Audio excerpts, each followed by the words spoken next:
몸이 아프셨는데 이제 보험료로 이렇게 저렇게 해서 보험료 받은 금액이 굉장히 많이 남았다는 거예요.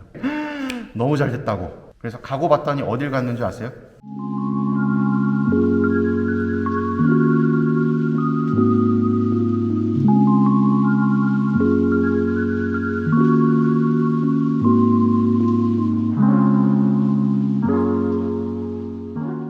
네, 어제 성지주의를 끝으로 성주간이 시작이 되었습니다.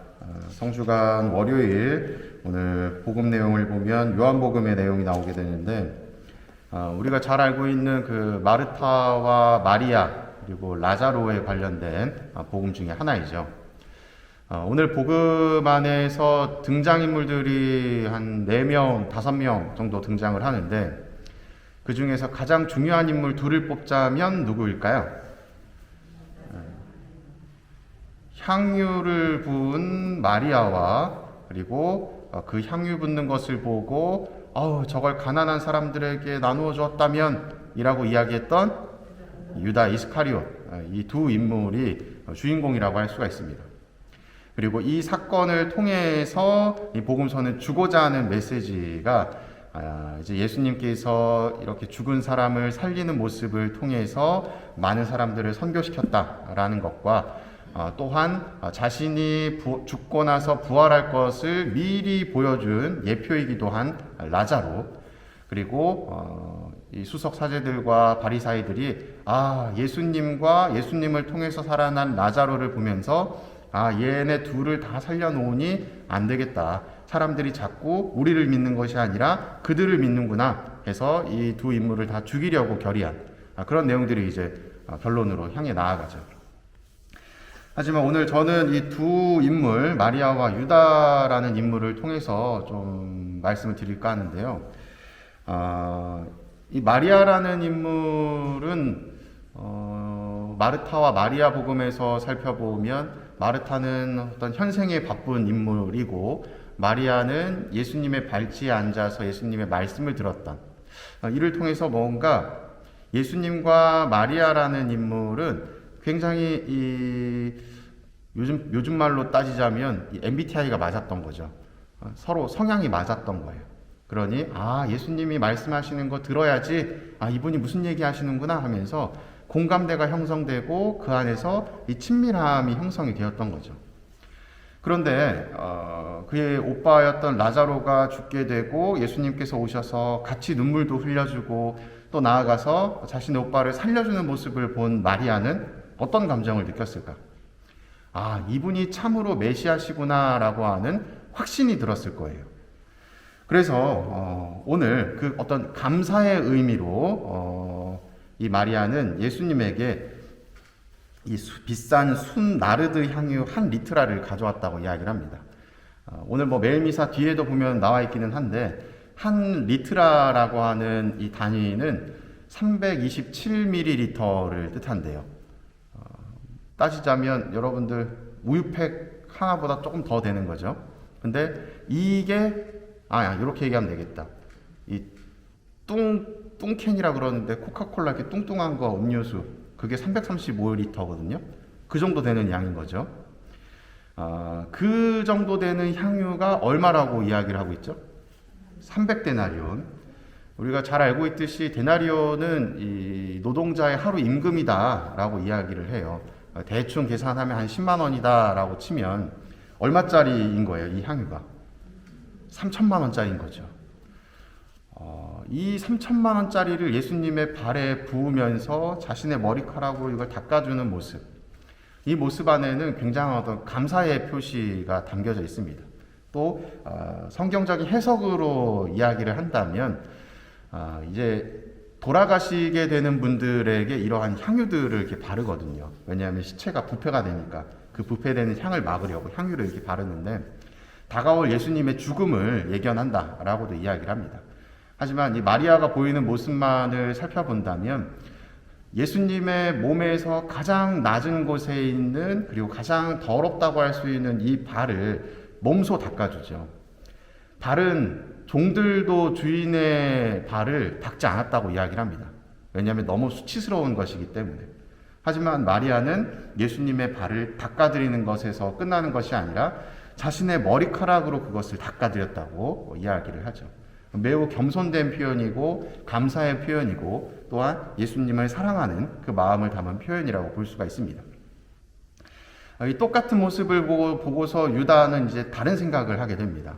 아우, 저거를 팔아다가 가난한 사람들에게 나눠주지. 이 말 표현만 보면 야, 저 사람 참 진짜 훌륭한 생각한다 라고 생각하지만 사실 우리가 하는 행동들을 그냥 표면상에 드러나는 것을 보면서 판단하면 제대로 판단할 수가 없어요. 그 사람의 꿍꿍이가 뭔지를 알아야 되는 것이죠. 이 유다가 평소에 관심을 가지고 있었던 것이 무엇이다? 돈이었다는 거예요. 그 돈으로 가난한 사람들에게 나눠주는 것, 그것을 핑계 삼아서 돈에 관심이 있다는 것을 숨기고 있는 겁니다. 실제로 복음서에서는 이야기하죠. 공금을 가지고 있었던 유다인데 그가 그 공금을 빼돌리면서 썼다라고 이야기를 하고 있어요. 이 모습을 통해서 이제 우리는 생각하게 되는 거죠. 아, 유다 이 나쁜 놈. 예수님도 은전 30잎에 팔아넘기고 이 나쁜 놈 하고 생각하지만 실제로 가만히 생각을 해보면 우리는 마리아의 입장에 취해 있는 경우가 많을까, 유다의 입장에 취해 있는 경우가 많을까 생각하게 됩니다. 항상 예수님을 믿는다, 따른다 라고 마치 유다처럼 저걸 가난한 이들에게 팔아서, 가난한 이들에게 팔면 안 되죠. 팔아서 가난한 이들을 도와주면 좋으련만 하고 겉으로는 이야기하지만 다른 생각을 가지고 있는 것이 우리 대부분의 신앙인들의 모습이죠. 정말 통회하고 감사하고 사랑의 표현을 하면서 눈물을 흘리고 예수님께 내가 가지고 있는 그 3천만 원짜리 값비싼 향유를 들이부어서 그걸 머리카락으로 닦는 그런 모습을 보이는 삶은 잘 없습니다. 제가 얼마 전에 이건 또 여기 당사자는 안 계시지만 그 이야기를 들으신 분이 계셔서 또 당사자가 또 민망하실 수 있으니까 얘기를 안 하겠지만요. 밥을 먹다가 그런 얘기를 하시더라고요. 어떤 형제님께서 자신이 몸이 아프셨대요. 몸이 아프셨는데 이제 보험료로 이렇게 저렇게 해서 치료를 다 하고 나니까 보험료 받은 금액이 굉장히 많이 남았다는 거예요. 그래서 이걸 어떡하지 고민하시다가 이제 신부님하고 말씀을 드렸대요. 제가 이러저러한 상황에서 이렇게 남았는데 혹시 신부님 좋은 데 쓰실 일 없으신가요? 그랬더니 그 신부님이 너무 잘 됐다고 그러시면서 갑자기 자기랑 같이 어딜 가재요. 그래서 가고 봤더니 어딜 갔는 줄 아세요? 군종 성당을 가게 된 겁니다. 그 주임 신부님과 동기 신부님이셨던 분이 군대의 이 성당의 주임으로 있었던 거죠. 가서 이제 같이 밥을 먹으면서 뭐 이러저러한 얘기를 하는데 뭐 필요한 게 뭐냐 그랬더니 그 군종 신부님이 말씀하셨대요. 성당에 비가 샌다. 천장 공사를 해야 된다. 여러분들 천장 공사가 얼마나 드는지 아세요? 돈이 수천이 들어요. 그래서 그 형제님이 그 이야기를 듣고 그 자리에서 한 3천 몇백만 원을 그냥 쾌척을 하시고 돌아오셨다고 합니다. 그분이 하시는 이야기가 뭐였냐면 만약에 우리 본당에 한 3천만 원을 봉헌해서 지붕 공사를 했어. 그러면 이분은 성당 올 때마다 어떨까요? 어깨가 쫙 펴지면서 지붕만 볼 때마다 저거 내가 했지. 누가 알아주면 예. 이랬을지도 모릅니다. 하지만 이 군대 안에 있는 성당이기 때문에 내가 보고 싶어도 들어가지 못하겠죠. 하지만 내 마음속에서는 항상 그 어떤 충만한 만족감과 기쁨이 동반되었다라고 고백을 하시더라고요. 아마 마리아가 보였던 모습이 이런 모습이 아닐까 싶어요.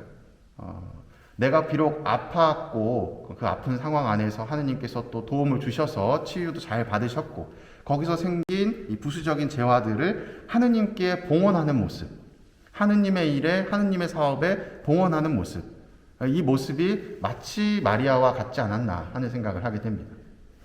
우리는 유다를 욕하는 것이 아니라 마리아처럼 살아야 되고 마리아처럼 살지 못한다 하더라도 유다가 보였었던 그 작은 믿음 하나는 지닐 수 있어야 된다는 생각이 들어요.